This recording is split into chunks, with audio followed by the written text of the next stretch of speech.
E, logicamente, né, Fabíola, a gente é movido a desafios, de qualquer forma. Hoje, até a própria sobrevivência da pessoa já é um grande desafio. E outras pessoas têm um desafio maior ainda, como é o caso nosso, como o teu caso aqui à frente de um programa de sucesso como o teu. E a gente hoje à frente da ProSoja Brasil, até bem recente com a ProSoja Mato Grosso, muitos anos também do Sindicato Rural de Sinop, a própria diretoria, porque nós temos que buscar o desafio para a gente poder auxiliar essas pessoas que estão vivendo da nossa atividade, ou seja, a produção rural.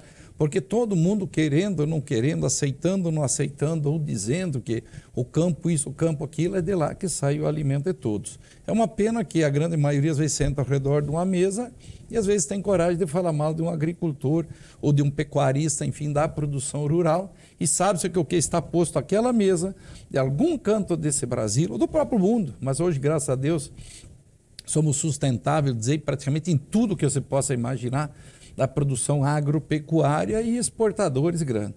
Então, o desafio maior que a gente acha é você fazer com que essas pessoas, a qual hoje a gente representa, que é o produtor de soja, mas de um modo geral a gente defende o produtor de tudo que vem do campo, a dar continuidade nisso, porque fomos abençoados de várias formas dentro do Brasil, eu sempre falo, temos aí um povo com uma vocação muito grande, temos o nosso Brasil, a grande maioria dele, com aptidão para a produção agrícola e propriamente a própria pecuária enorme, e temos que aproveitar isso, explorar sim, produzir o alimento nosso que o Brasil precisa, e veja hoje que a gente exporta aí, praticamente alimenta mais 1 bilhão de pessoas fora do que esses 200 e poucos milhões que o Brasil tem. E 50 anos atrás nós éramos importadores de alimento, com custo muito alto, e hoje pode até se dizer que tem momentos de custo mais alto, como estamos passando agora pela demanda mundial, onde as commodities subiram relativamente bem, custa assim, a gente sabe, no mercado, mas felizmente nós temos o alimento. Coisa que a gente vê países vizinhos nossos hoje, que nem o alimento tem mais, por governanças péssimas que estão instaladas dentro desses países. Naturalmente que se nós estivéssemos nesse momento com alimentos importados, os preços seriam praticados de uma forma muito diferente. Galvão, nessa questão aí de nós termos a sociedade que muitas vezes alguns membros da sociedade têm uma visão errônea em relação à atividade do campo, nós temos a questão ambiental e que temos lá ONGs, outros países que, no fundo, a gente sabe que é uma preocupação com a ocupação do Brasil na oferta de alimentos mundiais. E aí eles pregam um Brasil, um produtor destruidor, quando, na verdade, não é isso. É verdade que nós gostaríamos que a sociedade urbana brasileira, principalmente, conhecesse de fato o que é o campo e como é produzido. Você não dá para levar em conta o que muitas ONGs aí protela e fala, papagaiam bastante e queira denegrir a nossa imagem justamente pela concorrência que nós fizemos nesses últimos 50 anos, nesse meio século, onde nós passamos de importador para exportador. Porque imagine você que nós importamos comida de uma França. Nós importamos comida da Europa, de um modo geral, que eram os grandes produtores da época, e hoje é o invertido, nós estamos exportando para eles. Nós estamos incomodando o produtor deles lá. Então é uma política, dizer, desonesta da forma que eles utilizam, principalmente usando a parte ambiental nossa. Hoje o Brasil temos aí praticamente 2/3 intactos de forma natural de nossas vegetação, seja ela em campo, seja ela em cerrado, seja ela em floresta. Quando nós sabemos hoje que a Europa, de um modo geral, especialmente a própria França, não mantém nem sequer as APPs beira de rios deles protegidas. Então, quem são esses países para querer falar mal do Brasil ou querer dar exemplo para o Brasil? Exemplo você dá fazendo o que você cobra dos outros. Foi o que eu falei em Bruxelas em 2018, quando eu estive lá num evento,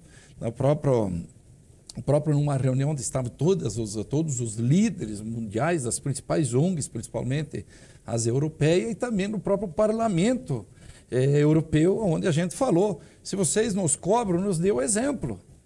Porque para você cobrar de alguém, o pai e a mãe têm que ensinar os filhos. Então a gente aprende de berço que para você cobrar alguma coisa tem que fazer. Então que eles façam o que eles nos cobram. Então na realidade isso tudo é econômico, tentam nos barrar de toda forma, mas como eu falei inicialmente, a dimensão do nosso país é muito grande e fomos agraciados aí dizer pela aptidão das pessoas que estão aqui para a produção agrícola e principalmente uma área que a gente tem aí ou buscando a irrigação ou com a própria umidade natural, a bênção de um patrimônio igual a esse que é a produção de alimentos e a extensão territorial que nós temos. Que a gente vendo mesmo Goiás aqui hoje, tem muita área para você ampliar para a própria agricultura, que hoje está tomada pela pecuária, e no consórcio, na integração, você consegue manter a pecuária, porque o Brasil hoje busca muita área, está pegando área hoje da pecuária, transformando em agricultura e aumentando o próprio rebanho bovino. Então, quer dizer, não está tomando a área da pecuária. Não está otimizando tomando pecuária, está tomando a área e mantendo a pecuária até aumentando, por conta do que isso chama-se tecnologia. A própria integração da lavoura pecuária hoje. Mato Grosso, onde a gente reside, é da mesma forma. A gente vem aumentando o rebanho bovino e é onde você percebe que a pecuária vem perdendo o espaço dela territorial. Mas não vem perdendo espaço na qualidade do animal e também no número de animais. Como o próprio Goiás, quando você olha as estatísticas, ela reduziu a área qual está sendo utilizada para a pecuária, mas aumentou a da agricultura, mas não tem reduzido o rebanho bovino. Então isso chama-se o quê? Tecnologia, qualidade, dedicação desse produtor, que ele está com a agricultura, está com a pecuária, que nós chamamos de integração lavoura-pecuária.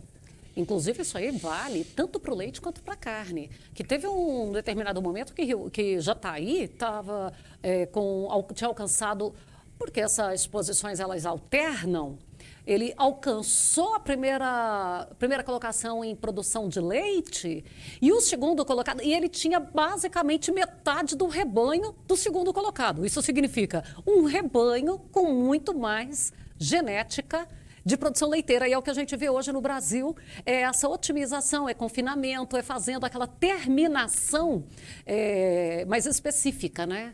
Com certeza absoluta. Isso no rebanho de corte, né? Você tocou num assunto aqui bastante hoje preocupante, que é o produtor de leite. Isso sempre foi, a gente sabe que Goiás é uma grande bacia leiteira também, praticamente quase que em todo o estado. Como Mato Grosso, já temos várias bacias aumentando muito, mas principalmente aí em Minas, próprio Rio Grande do Sul, Santa Catarina, Paraná, que são os grandes produtores, sempre atravessando períodos difíceis. Muito. Com aumento muito hoje das rações, para dizer, por conta da soja, por conta do milho. Fica mais difícil para eles. Fica com certeza absoluta, mas acreditamos que vem algum programa que venha salvar, porque ele é um alimento fundamental também do próprio leite. Assim como a soja para fazer suas rações, onde a gente representa como presidente hoje da ProSoja Brasil, que é a principal commodity em termos de valores. Mas sabemos que o milho ainda é o principal produto para a ração animal. Eu sempre falo que milho, por exemplo, você engorda um suíno, você engorda um arroz só com ele. O animal come, a galinha come só milho, só soja não come. Ela morre, pura proteína. Então o milho é o principal, sim, hoje dizer carro-chefe, sempre foi, na realidade, porque o mundo mesmo produz mais de 1/3 de grãos é milho. 1 bilhão e 100 milhões, mais ou menos, de toneladas, hoje produzido a nível de mundo. Só que a demanda aumentou muito e tivemos vários anos a fio com problemas climáticos, como o Brasil está passando aqui nessa segunda safra, que é a nossa safra de milho principal. Uns chamam de safrinha, eu condeno todo mundo que chama de safrinha. Para quem produz 75% a 80% do milho no Brasil pós-soja, é safra de milho. Safrinha é aquela que você faz no intervalo junto com a soja. Então hoje está preocupante sim. A Índia passou por problemas sérios, graves. Os Estados Unidos vendem 2, 3 safras ruins. Vamos ver se ele emplaca esse ano, que até agora o clima está correndo bem, para poder suprir um pouquinho essa demanda que existe, tanto de milho como de soja no mundo.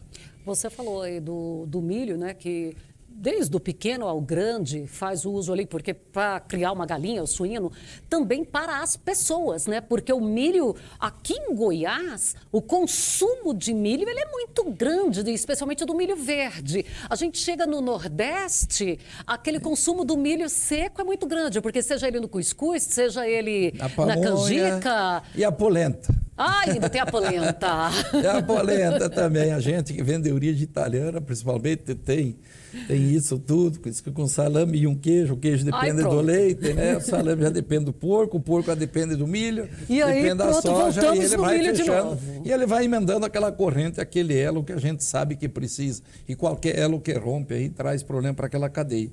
A gente sabe da dificuldade, sim, que o suinocultura vem passando hoje também pelo preço que está o alimento, o próprio criador de frango, o próprio criador de leite, o tirador de leite, hoje que tem a vaca de leite, mas infelizmente o mercado é assim.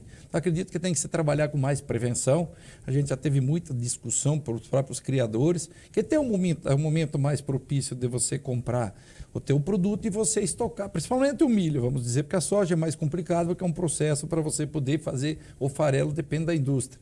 Mas principalmente o milho, que o milho é o principal ativo que existe dentro de uma ração. Deus falou, você quer tratar a tua galinha no quintal, você joga um milho, ela vai lá, come, ela está satisfeita. Se você jogar soja lá, ela não vai comer, porque ela sabe que a proteína é muito alta, tem muito óleo, acaba fazendo mal para o animal. Mas o milho é o principal produto nosso, sim, né, Fabélia? Quero fazer aqui um chamamento, e é uma coisa que o Sucesso no Campo, uma bandeira que ele sempre traz, que é de agregar. Galvão, aquele produtor que não está, porque ele não é obrigado a estar na AproSoja, mas ele quer saber um pouco mais, qual que é o processo para ele se filiar, para ele ser um associado da AproSoja?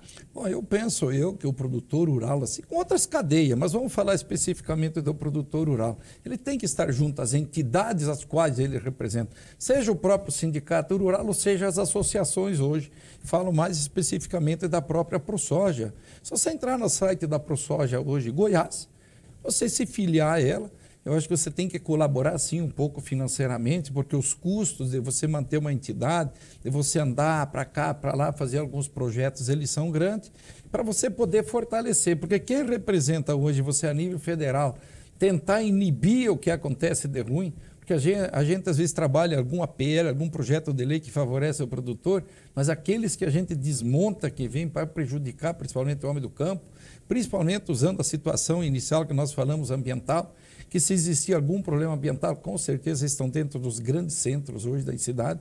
Quanto maior, não que não tenha, por exemplo, Jataí, não que não tenha Sinop, onde eu moro, não que não tenha em cidades menores, mas quanto maior o centro, a gente sabe que os problemas realmente ambiental que afetam a própria saúde humana das pessoas estão dentro dos grandes centros, que é o tal do lixo que é provido por nós mesmos. Então tem que ter uma educação muito grande sobre isso. Então, o que deve fazer esse produtor? Você filia a sua entidade que ele representa, seja do produtor de algodão, seja do produtor de soja, ou seja de milho, próprio sindicato rural. E se você achar que o seu sindicato não está contente, a sua entidade não está contente, vai lá e participe mais.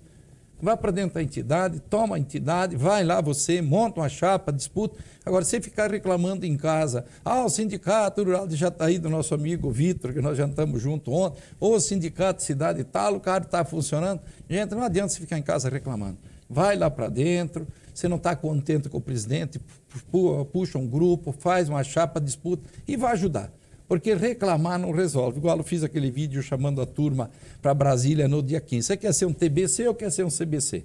Se você quiser ser um CBC, ficar com a bunda na cadeira, você fica em casa, fica reclamando que vai resolver o teu problema. Agora, tira a bunda da cadeira, o TBC vai à luta, que eu te garanto que as coisas melhoram bastante, que é o que a gente fez já hoje 16 anos, né, Fabélia, à frente de entidades, desde 2005, daquela grande crise, hoje chegando a presidente da AproSoja Brasília, e, como você falou no início, os desafios são grandes, mas a gente não tem medo de desafio, não, e quanto mais, melhor, mas que venham junto para poder ter o apoio. Que tem um momento que os generais conseguem resolver o problema da guerra, mas tem um momento que a gente precisa dos soldados. Como foi atendido esse chamamento, onde todas as entidades deram apoio ao nosso movimento Brasil Verde Amarelo, com a presença da Fabélia, e vocês fizeram muito bonito. Então, são os momentos que nós precisamos os soldados, vocês têm que estarem presentes para dar esse apoio. E foi o que aconteceu. Quero agradecer aqui mais a oportunidade, que Goiás sempre faz a diferença, é o estado mais próximo, com certeza,